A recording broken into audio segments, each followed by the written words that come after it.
हमारे जीवन में कभी कभी ऐसा होता है जब सब कुछ एकदम उल्टा लगता है। निराशा चारों ओर से घेर लेती है। लेकिन कहते हैं ना कि जब वक्त अच्छा आता है तो इसके संकेत खुद चलकर आते हैं। आइए जानते हैं कि अच्छा वक्त आने से पहले हमें क्या क्या संकेत मिलते हैं। ये संकेत हमें खुद समय नहीं बल्कि सृष्टि या ईश्वर से मिलते हैं, ताकि हमें आने वाले अच्छे वक्त की जानकारी मिल सके। हर व्यक्ति के जीवन में उतार चढ़ाव आते रहते हैं। ये सब समय की चक्रवात होती है। समय से बलवान कुछ भी नहीं होता। आपने देखा होगा कि कैसे लोग राजा से रंग और रंग से राजा बनते हैं। जब आपके जीवन में बड़ा बदलाव होने वाला होता है तो ऐसे बदलावों से पहले आपको ईश्वर या सृष्टि के द्वारा कुछ ऐसे संकेत मिलते हैं जो बताते हैं कि आपके आने वाले समय में ईश्वर ने आपके लिए कुछ खास सोचा है। आइए जानते हैं उन खास संकेतों के बारे में जो भगवान अच्छा समय आने से पहले देते हैं। नंबर 1, बहुत सारे लोग होते हैं जिनकी नियमित रूप से उठने से पहले आंखें खुल जाती हैं। यदि आप देख रहे हैं कि आपकी नींद ब्रह्म मुहूर्त में खुल रही है, यानी सुबह 3 बजे से 5 बजे के बीच, तो आपके जीवन में बहुत बड़ा बदलाव आने वाला है। यह संकेत है कि आपके जीवन में एक नया अध्याय शुरू होने वाला है। आपके प्रयासों का परिणाम मिलने वाला है और जीवन की नई संभावनाएं आपके दरवाजे पर दस्तक दे रही हैं। इसलिए जब भी आपकी आंखें इस समय खुलती हैं तो समझ जाइए कि जीवन में बहुत जल्द कुछ अच्छा घटने वाला है।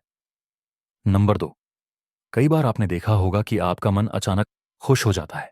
इसका मतलब यह है कि ईश्वर आपको कुछ अच्छे संकेत दे रहे हैं। जब आपका मन बिना किसी कारण के खुश होता है तो यह संकेत है कि बहुत जल्द आपके जीवन में खुशियों की बारिश होने वाली है। जितना भी दुख आपने अपने जीवन में देखा है वह बहुत जल्द समाप्त होने वाला है। यह संकेत है कि आने वाले समय में आपके जीवन में सकारात्मक ऊर्जा का आगमन होने वाला है। नंबर 3, अगर आपके घर में गौ माता का आगमन हो या आपसे भजन के लिए गुहार करती है तो यह एक बहुत ही शुभ संकेत है। यह संकेत है कि आपके जीवन में सकारात्मक ऊर्जा का संचार हो रहा है और आप ईश्वर की कृपा प्राप्त कर रहे हैं। जब भी गौ माता आपके घर आती है तो यह संकेत है कि आपके जीवन में धन, सौभाग्य और सुख शांति बढ़ने वाली है। नंबर 4, शिशुओं में ईश्वर का वास होता है।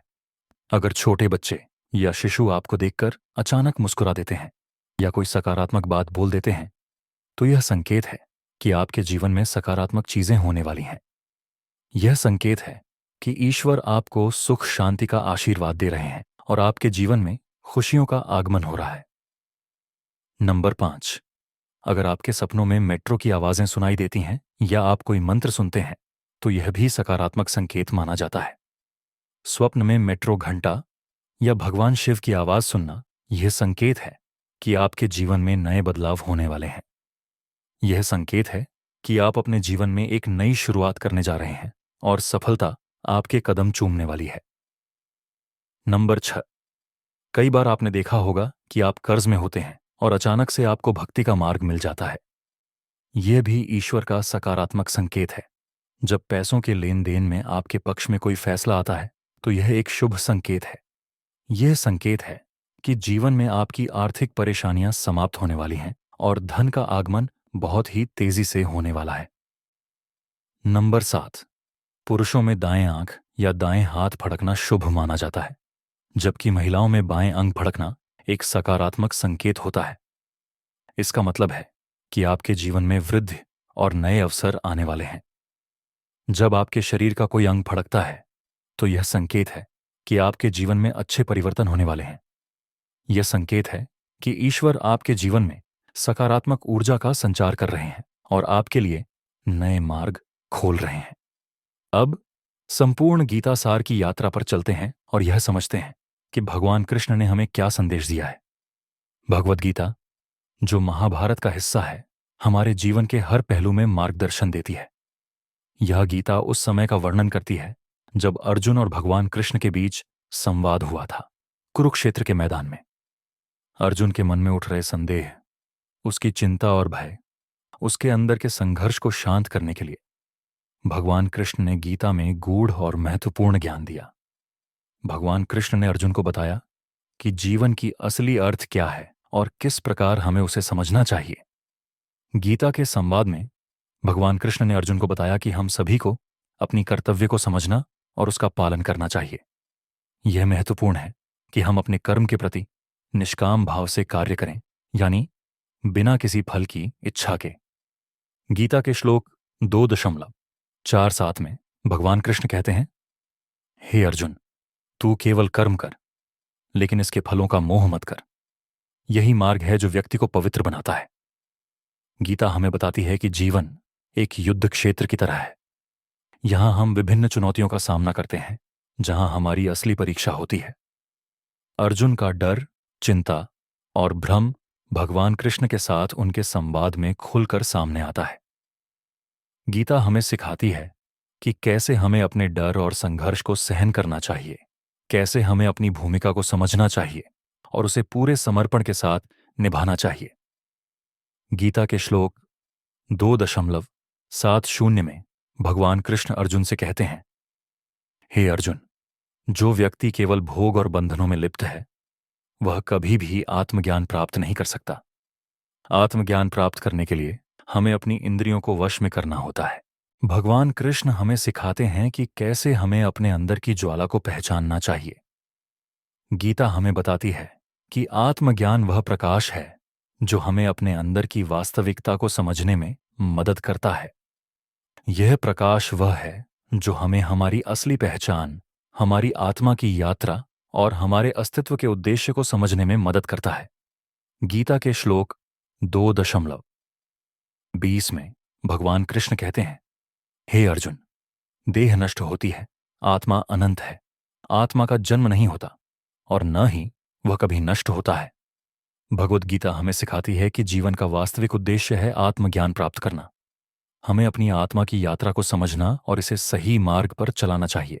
यह गीता हमें याद दिलाती है कि हमारी वास्तविक शक्ति हमारी आत्मा में है, जो कभी नहीं मिटती, जो हमेशा जीवित रहती है।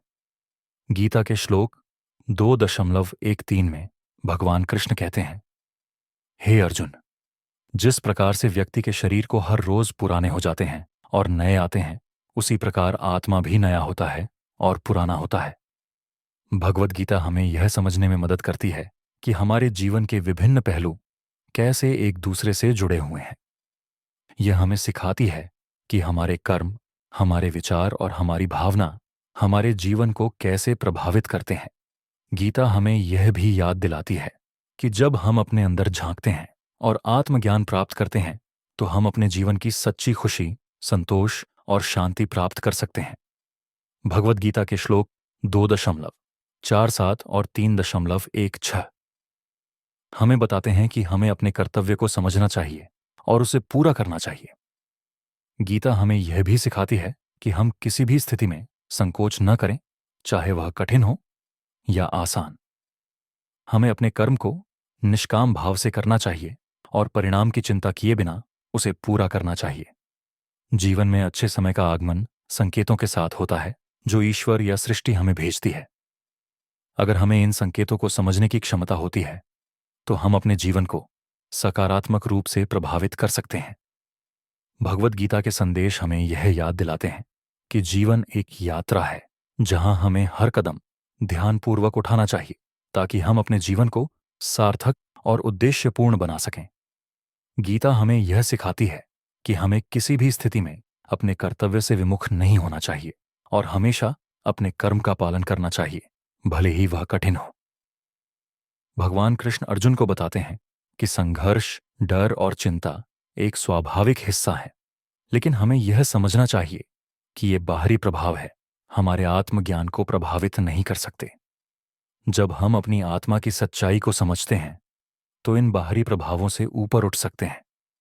गीता के संदेशों में से एक महत्वपूर्ण बात यह है कि हमारे अंदर के डर, संदेह और भ्रम को कैसे दूर करें। जब हम अपने भीतर की आवाज को सुनते हैं, अपने हृदय की आवाज को पहचानते हैं, तो हम अपने मार्ग को सही दिशा में पा सकते हैं। भगवान कृष्ण हमें सिखाते हैं कि जब हम अपनी आत्मा से जुड़े होते हैं, तो हम किसी भी चुनौती का सामना करने के लिए तैयार होते हैं। हमें यह समझना चाहिए कि जीवन में कठिनाइयां आना स्वाभाविक है, लेकिन हमारा आत्मज्ञान हमें उन्हें समझने और उनसे बाहर निकलने की शक्ति देता है।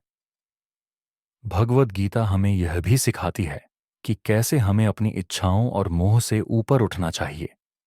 हमें अपनी इच्छाओं को काबू में करना चाहिए, अपनी बुद्धि को सही मार्ग पर रखना चाहिए, ताकि हम सच्चे सुख और संतोष को पा सकें।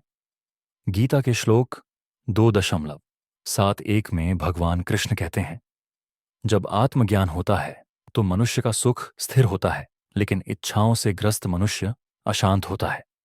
इच्छाओं का कोई अंत नहीं होता, इसलिए इच्छाओं से मुक्त हो, शांत और स्थिर मन से अपना कर्तव्य पूरा कर। भगवद गीता हमें यह भी सिखाती है कि कैसे हमें भक्ति की शक्ति को समझना चाहिए। भगवान कृष्ण अर्जुन को बताते हैं कि भक्ति और कर्म का मेल ही जीवन की सफलता का सूत्र है। हमें अपनी भक्ति को कर्तव्य के साथ जोड़ना चाहिए, ताकि हमारे कर्म सत्य, निष्काम और पवित्र हों। गीता के श्लोक 9.22 में भगवान कृष्ण कहते हैं, हे अर्जुन, जो भक्त मुझ पर सच्चे दिल से विश्वास करता है, जो बिना किसी डर के भक्ति के साथ मेरे साथ जुड़ा रहता है, मैं उसे सभी प्रकार के कष्टों से मुक्ति दिलाता हूं। भगवद गीता के श्लोक हमें यह समझने में मदद करते हैं कि कैसे हमें अपने अंदर के भय, संदेह और असुरक्षा को दूर करना चाहिए। जब हम अपने अंदर की आवाज को पहचानते हैं, तो हम अपने जीवन की सच्चाई को समझ सकते हैं। भगवान कृष्ण हमें यह सिखाते हैं कि हमें अपने डर को छोड़ना चाहिए और अपनी आत्मा को स्वतंत्र बनाना चाहिए, ताकि हम अपने जीवन में शांति और समृद्धि पा सकें। यह आवश्यक है कि हम अपने भीतर की आवाज को सुनें, ताकि हम अपने जीवन के उद्देश्य को समझ सकें और उसे पूरा कर सकें। भगवद गीता हमें यह भी सिखाती है कि कैसे हमें अपने कर्म का फल प्राप्त करना चाहिए। हमें यह समझना चाहिए कि हमारे कर्म का फल हमें उसी समय प्राप्त नहीं होता जब हम उसे करते हैं। हमारे कर्म का फल भविष्य में आता है और हमें उसे धैर्यपूर्वक प्राप्त करना होता है। भगवान कृष्ण अर्जुन को बताते हैं कि हमें अपनी जिम्मेदारी को समझना चाहिए और उसे पूरा करना चाहिए, चाहे वह कठिन हो या आसान। गीता के श्लोक 2.747 में भगवान कृष्ण कहते हैं, हे अर्जुन, तू केवल कर्म कर, लेकिन इसके फलों का मोह मत कर। यही मार्ग है जो व्यक्ति को पवित्र बनाता है। गीता के संदेश हमें यह याद दिलाते हैं कि जीवन एक संयोग नहीं है, यह हमारी कर्मों का परिणाम है। जब हम अपने कर्मों को समझते हैं और उन्हें सही दिशा में रखते हैं, तो हम अपने जीवन को सकारात्मक रूप से बदल सकते हैं। भगवान कृष्ण हमें यह सिखाते हैं कि हमें अपने कर्म को सही दिशा में रखना चाहिए, ताकि हम अपने जीवन को सार्थक बना सकें और अपने उद्देश्य को पूरा कर सकें।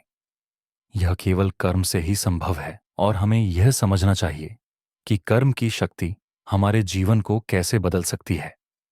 भगवद गीता के अंतिम संदेश में भगवान कृष्ण अर्जुन को बताते हैं कि जब हम अपनी आत्मा की सच्चाई को समझते हैं, तो हम अपने जीवन को शांति, समृद्धि और सुख शांति से भर सकते हैं। यह आत्मज्ञान ही हमें जीवन की वास्तविकता को समझने में मदद करता है।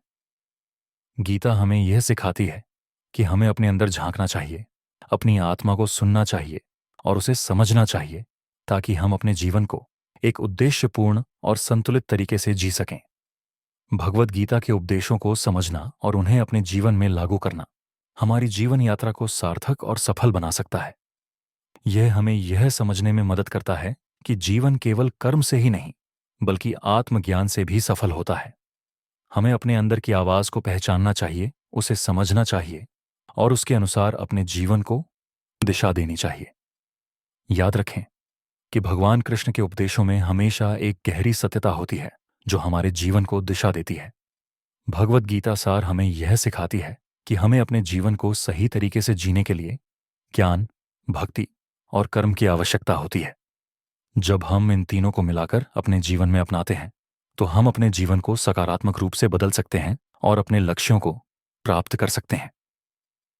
तो भगवद गीता के सार को समझें, उसे अपने जीवन में लागू करें और अपने जीवन को शांति, समृद्धि और संतोष के साथ जिएं।